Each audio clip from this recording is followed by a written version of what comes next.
today's show, Danny Marang is back on the program, and we play a game. What's more likely? Portland Trailblazers edition. Welcome to Locked On Blazers. Let's get into it.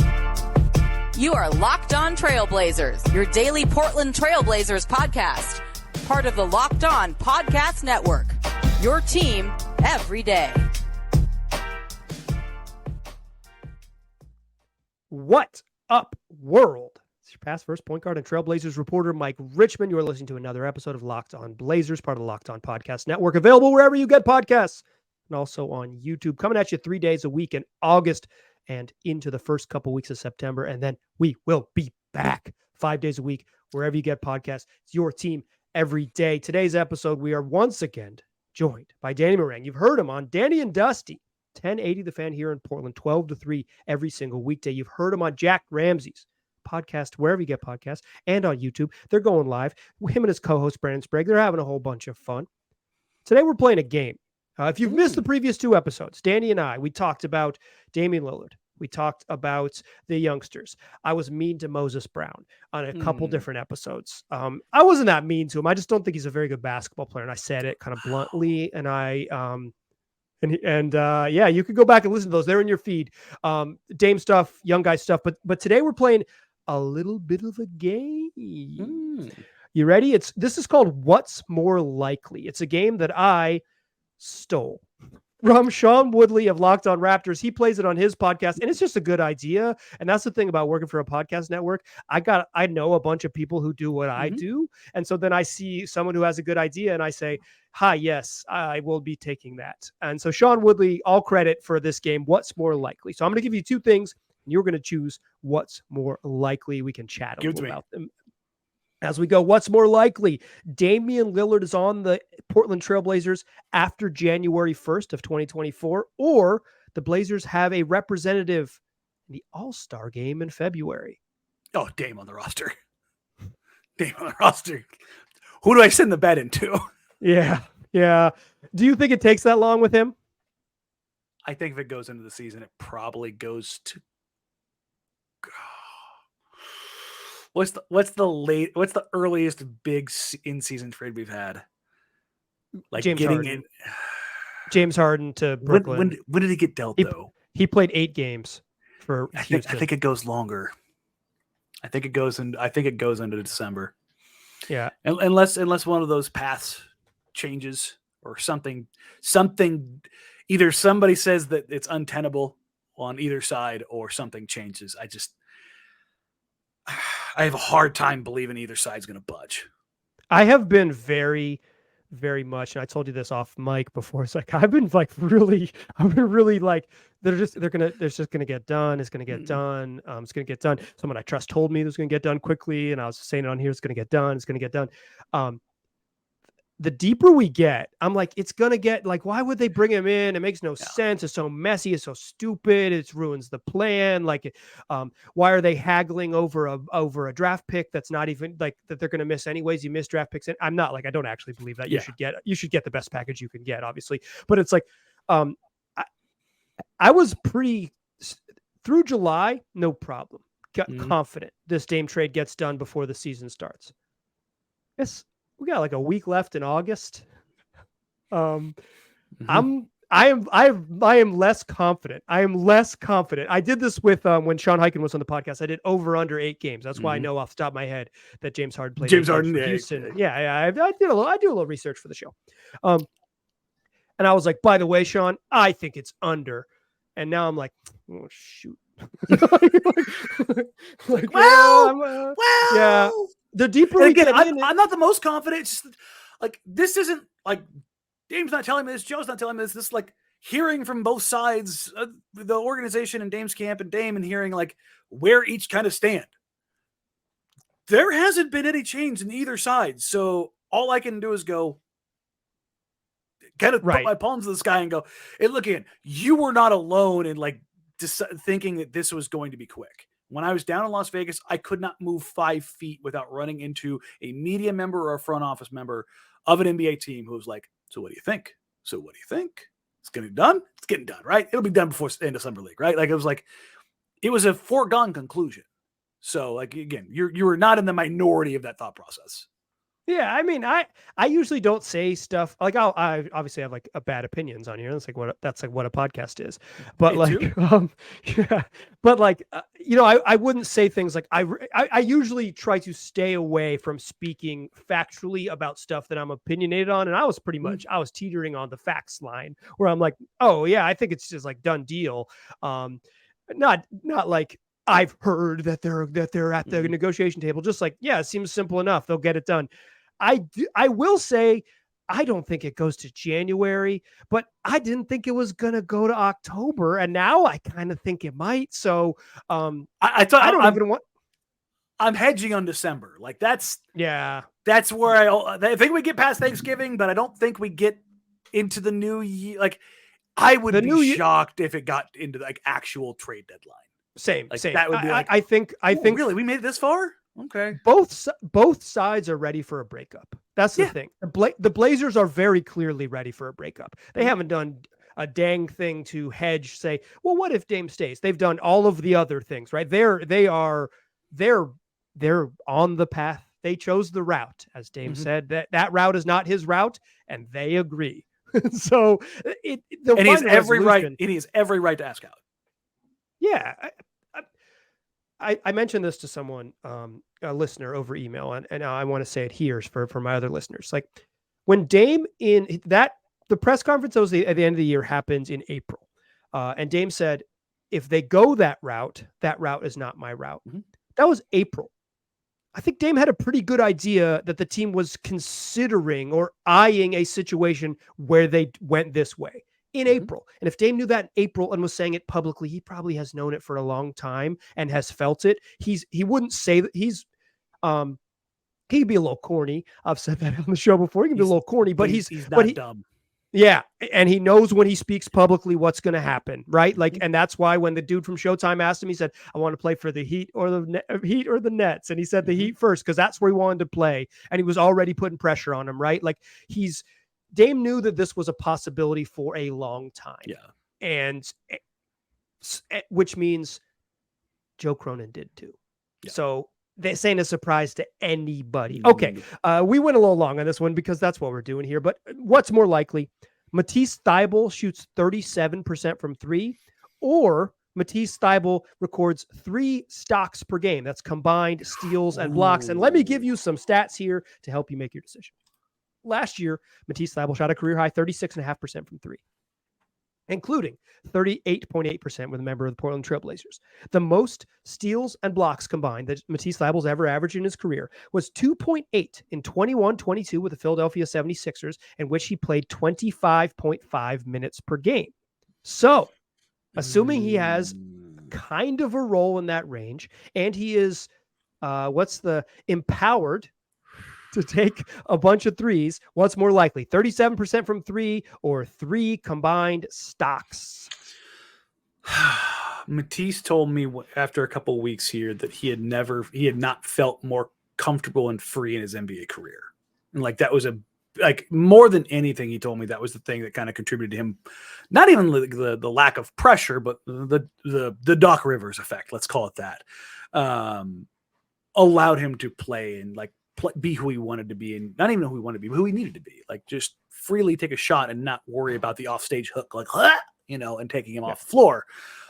The flip side of that is, I think there's a world where, to protect Scoot and Shaden, Chauncey plays Matisse 28 a night. He's going to play a ton.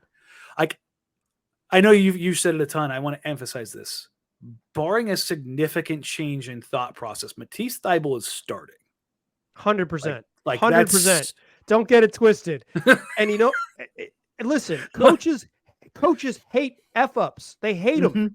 Even a coach on a bad team will lose their minds. So they're going to want to play people who are low mistakes. Now, Matisse Thybulle with the ball in his hand makes some mistakes, but here's the trick. They're not going to give him the ball in his hand very much, and he's going to be where he needs to be and be effective on defense. Chauncey Billups is going to play him a bunch. He's going to play 28. And when he gambles, he gets results. He's literally the top 1% in block percentage as a guard wing combo. He's the top 1% in steal percentage. If he's playing 28 minutes, let's just split hairs. Let's call it 27 minutes. And they're getting up and down, and those possessions are climbing up, and they're a run and gun team because it's Scoot, Tease, Ant, and Shea running up and down the floor all game long. I'm going to take the Stocks. And it's not I want because to lean. Yeah, it's not because I don't think too. he can shoot. I think he's like a 35 and a half, 30. I think he's a better shooter than when he showed in Philly. I genuinely do believe like the mental aspect was preying on his lack of shooting to an extent. But like, yeah, he's a career 30. He's a career 34%, 33.4% three-point shooter. And a lot of that is, and he struggled in Philly his second and third seasons. He shot 30 and 31%. So like, he's been better since then. So we'll I think last year he was just a better 3-point shooter with everybody. So yeah, I would go Stocks too. That's where I would lean to. Okay, I got a couple more. Join us in the second segment, won't you? Today's show is brought to you by FanDuel. Listen, with the NFL season right around the corner, FanDuel's got a great offer for you. If you place a futures bet on FanDuel right now on a Super Bowl winner in August, you can get bonus bets back every time that team wins all regular season long. Pick any team to win the Super Bowl. Before the season starts, futures bet who you think is going to win the Super Bowl, and every victory they rack up throughout the year, you'll get free bonus bets. You can use those bonus bets on things like spreads, player props, over-unders, and more. So visit FanDuel.com/LockedOnNBA. Start earning bonus bets with America's #1 sportsbook. That's FanDuel.com/LockedOn. All right, still chatting here with Danny Marang. We're still playing What's More Likely? What's more likely? Ryan Rupert plays in 35 NBA games, or Ibu Baji plays in 25 NBA games? 45 and 20. 35. Oh, 35. Still Baji. Bigs always get hurt. Bigs always like that. If you're looking for a position that gets hurt, or somebody gets nicked up, or something happens, the Blazers make a trade and they have to get rid of Moses Brown. So for a couple weeks they don't have a big, and now they're calling Baji up to play 18 minutes a night. Like, I've seen weirder stuff. Yeah, I'd lean towards Baji. Me too. I was gonna put them both at 35, and then I think it gets closer. But because Baji's a two-way guy and Rupert is on an NBA deal, so Rupert will likely be in pecking uniform a lot more times than Baji. So just like hey, someone's in foul trouble, or hey, we're down 27. Do you want to play the last minute and a half? Like Baji just might not be wearing a jersey that night. So like he depending on where they are on the travel. Yeah, 100%. Yeah, exactly.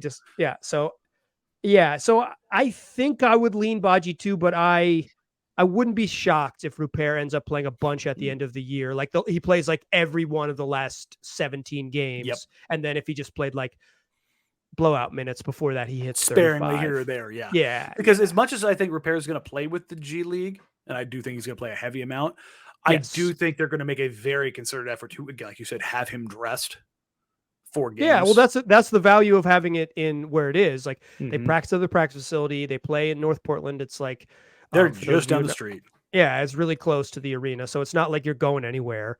Like it's so like he could go play Tuesday night for the remix and be back also Tuesday night as a member of the Portland Trailblazers. Like it's, I think he'll be on I think he'll travel and stuff. Like they're going to get him the NBA seasoning, right? Like he's not going to be assigned to the G League more than just like to play some games. Like he's going to be, one of the parts of like we were talking about with Shaedon Sharpe in an episode last week is like, you just learn how to play. And part of learning how to play is like, okay, tonight we're in Milwaukee, tomorrow we're in Chicago, then we have a day off, then we're in Minnesota, we finish up in OKC, and then we're going home and we have a game that night against Dallas. And it's like, shout out that 7-game road trip in January where they have a back-to-back between Oklahoma City and Minnesota. Yeah, that's not as bad. I've done that back-to-back before. It's not as bad as you think. Not as bad as you think. On a game 6 and 7? Well, game 6 and 7, that Minnesota game is like the funniest loss. It's such a loss. If the odds are not like minus 400 for Minnesota, like the second the odds go up, there's entertainment also purposes only, folks. The other 7-game trip they have is I think I mentioned this on a show, is It's Atlanta, Houston, Miami to begin a yeah. road trip. Oh God, That's but they're all under 21, Mike. They're all under 21. Oh, that matters, right? And then so the Miami game is Friday, and then they don't play till Monday in Orlando. And Chauncey is a stayover guy. He's not a travel guy. He's a stayover guy. And they're going to stay in Miami anyways, as opposed to go to Orlando, the city beautiful. There's partying on Church Street. It can happen. People get down. But Atlanta. I just remember hearing about an Evan Turner birthday party in Miami once that led to a very rough road trip. I have a story I can't share about Evan Turner in Miami on this podcast, but it's a place people have fun. It's a place people have fun. Yeah. Okay. What's more likely? We've got to change the subject. We got to get out of here. Scoot wins Rookie of the Year, or Shaden Sharp is a finalist for MIP. That's Most Improved Player. Shaden's not getting that love till the next year. So Scoot. Yeah, I think that's true. But wins is so hard because it is. Everybody keeps talking about he's going to have the ball though, and all this, and they're going to rest Wemby. Everybody I talked to associated with San Antonio at Summer League is like, Pop's not running the show anymore. It's Wemby and Wemby's people. If Wemby wants to play, he's going to play. Yeah, and also if Wemby plays 67 really good games, he's still gonna if his odds are already pegged. It's just and he might be all-star good on defense. He might just be that good right away. We'll see what he's like on offense, but he might be top. He's gonna have some rough offensive nights, but you're gonna see him have 16 rebounds and 7 blocks, and you're gonna I think he's an NBA. Yeah, I think he's gonna be a good NBA defender right away. I was saying I don't know on him because I just I don't know enough about the French league to say, but then folks who do draft stuff no, he's going to be insane on defense right away. Year 2 defensive player of the year type stuff. Yeah. He's going to be really good. I think Amen Thompson has people in front of him. I think that matters. That's the minutes one though. Wise. If they just say, well, Fred, that's nice, but that's a big Fred ask. VanVleet misses some time and Amen Thompson deserves to play, and then all of a sudden he's playing and they're playing a really skinny lineup with him at the 3. He could get. You got to play minutes to win Rookie of the Year. Yes. You need minutes. Scoot, if Dame's on the roster for a long time, Scoot can't win Rookie of the Year because he's going to need to play 30 to get there. 30 plus. He can't. Yeah, he can't. He can't play 22 a night and win Rookie of the Year. It's just. It's just unlikely. So I think Chet actually has. It's Chet weird because he's not. FanDuel has him second. FanDuel has him second shortest odds. So which is weird, right? Because he's not. He's 4th or 5th on the option list. But I think that's precisely why he might do so well this year.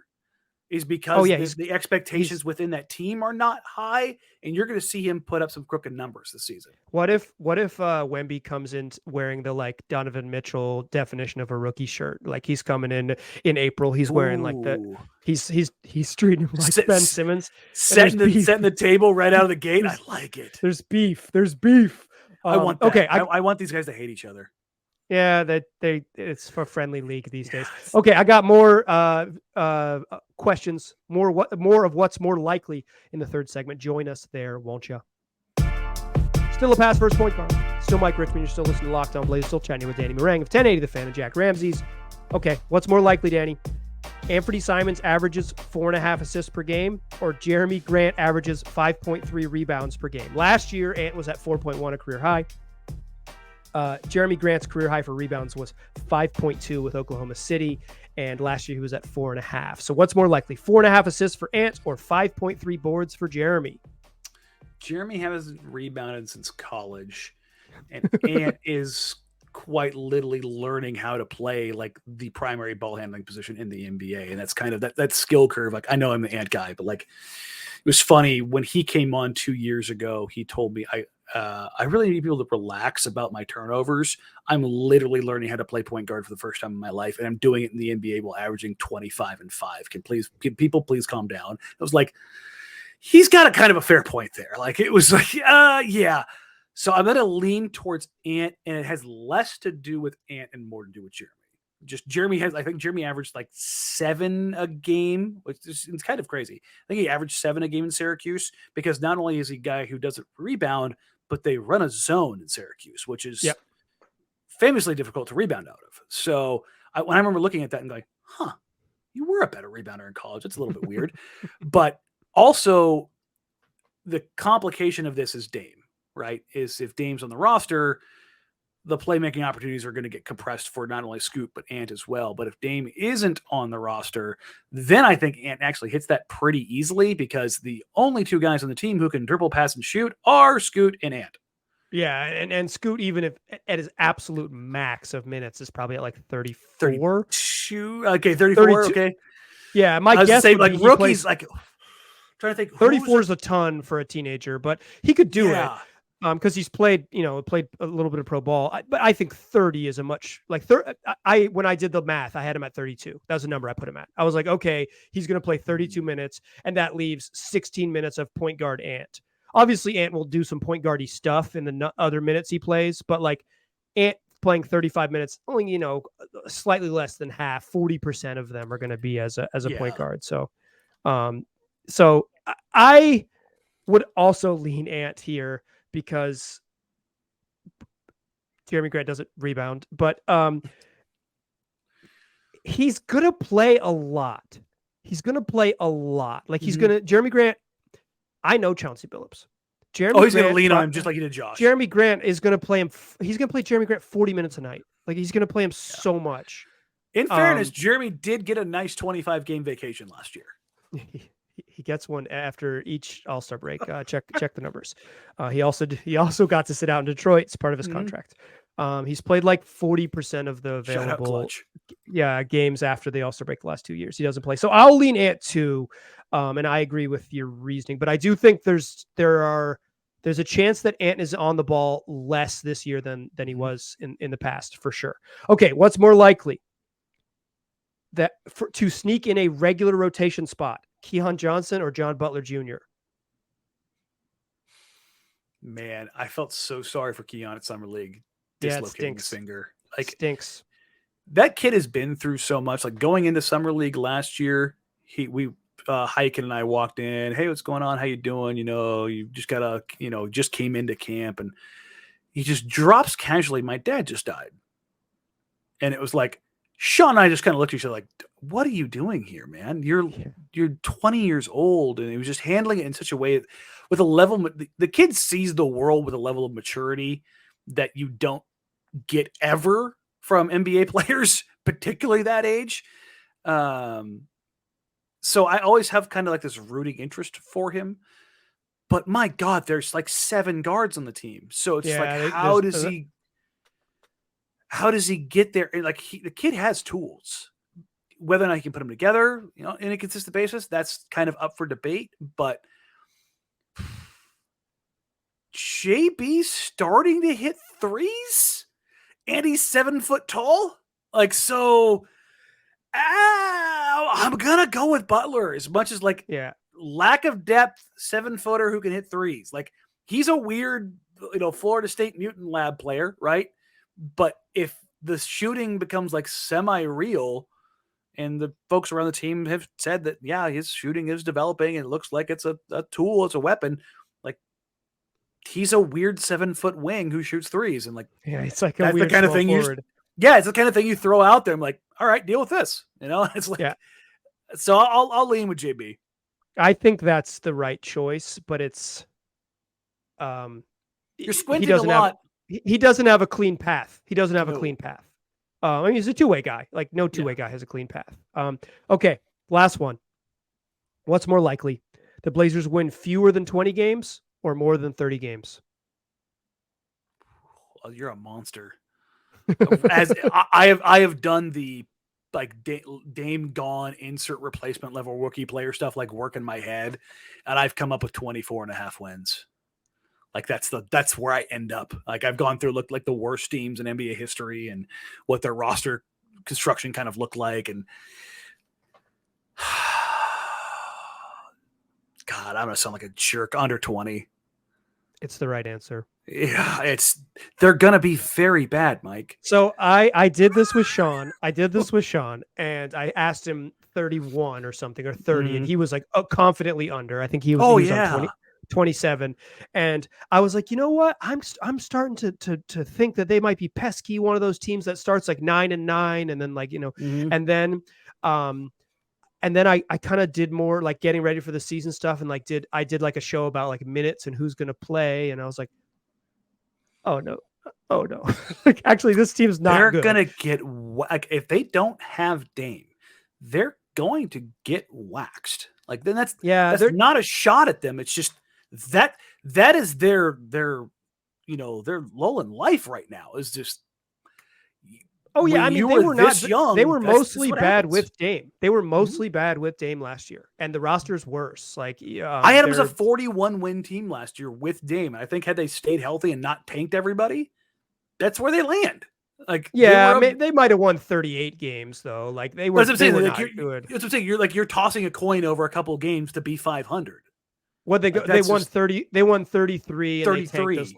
And they tanked the last 10. So you say they split the last 10 with Dame.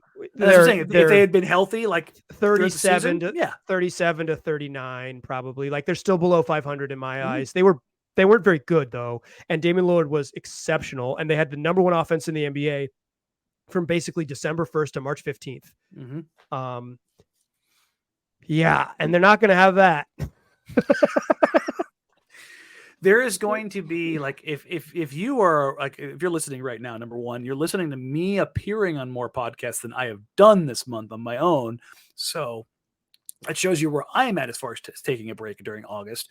But that's the basketball equivalent of seeking out Detroit Pistons games the last 2-3 years. Like they were so egregiously bad. It was hard basketball to watch, but you could still be excited because Cade Cunningham and Jalen and like Sadiq, like you had these things, like you can have that when you've got like a first ballot Hall of Famer and you're like, what the hell am I watching? Like those two, that juxtaposition doesn't work nearly the same. I think that's a good point. I think it'll be easier to watch if Dame's not on the roster, easier to watch a bad team this year than it was to watch a bad team last year because it felt so Sisyphean. Like it's just like, really, we're doing this stuff again. We're just pushing the rock up the hill. This team stinks. Like, well, it's like it was hard on the fan base. If they're young and you're watching guys get better and you're watching Scoot figure it out and watching Shaden figure it out and you're watching Jeremy Grant grab 5 points, selling that hope, baby. Game, it's 5 point.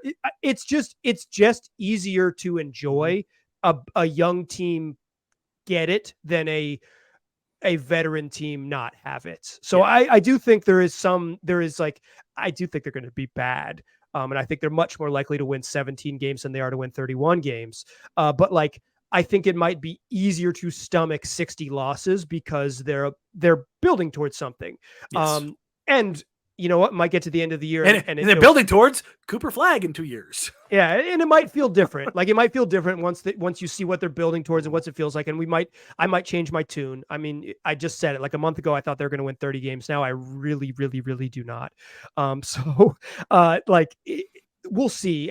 But like I think it is going. I really do believe it'll be easier to root for this year's team than it was to root for last year's team. Yeah, because there's finally a clear line of delineation. Like it's just well there's one kind of thing. Well, that's you know what I mean. Like no, I know. I'm just busting your... No, for like legitimately, and you've been around me as I've been covering this team. There's never, and this has been my biggest gripe, both I think publicly and privately. There's never been a separation of teams from Neil through his era for 9 years into Joe. Like it's just been one string woven through so many different things. Like Dame getting traded is cutting the string. And it's the first time in a decade plus that it's been cut.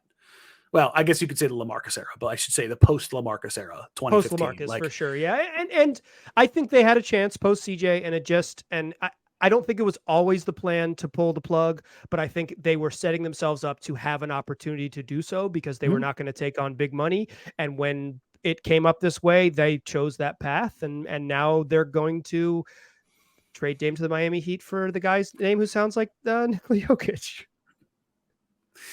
And here we are again. Okay, Heat fans, I was just for y'all because you listened to the end of the show. I wanted to give all of you just the crumb at the end of the trail. Yeah. Just kidding. We have fun here. I mean, it's not always fun. Sometimes we're mean to Mo Brown. Sometimes we talk about 17-win seasons. Danny, if people are looking for you, where can they find you these days? You can find me on social media at Danny Marang, at D Marang on Instagram, because somebody's still squatting on my handle 10 years later. It's weird as that is. Whoever that person is, please stop doing that. You're breaking it's me. I'll sell it to you for $1,000. You're breaking the brand here, all right, man. And you can find me obviously on 10 the Fan, noon to 3. Jacked Ramsays. Brandon and I will be bringing the show back, I believe, next week. I don't think he knows that yet, but I think that's what we're gonna do. That's this week, as you're listening to this. This week. It's coming back this week. And then if you want some deeper dive stuff, I started up the Patreon last month, 6 weeks ago. It's where I do all the stuff that I used to do at Blazers Edge. So the very long form things about like why it's important the Blazers didn't and couldn't use an Exhibit 10 on Moses Brown, like that kind of stuff. If the people who really want to get into like the nitty gritty of things, both contracts and video and all of the analytic sides of things. So that's there. Awesome. Appreciate you, man. It was a whole bunch of fun. Thanks for joining the show for a few episodes, a week's worth of fun. There you go. Anytime, brother. Thanks for having me. Yeah. Dear listeners, I almost signed off without thanking you. You're what makes the engine go, y'all. Come back next week. More shows. It's what we do. We roll along 3 days a week through August. We'll be back 5 days a week, second week of September. But for now, enjoy the fun. And do me a favor. If you're this deep into the show, you're listening to 40 minutes of Danny and I just kind of BS and play games and have fun. Tell your friends. That's how people find out about podcasts. I mean, they find out about it by like clicking around on YouTube, but like the best way to grow the show, the best way for you to help me is if you have a friend who likes the Trailblazers, tell them that you enjoy listening to Locked On Blazers and they can get it wherever they listen to podcasts. I appreciate you listening. I'll talk to you soon.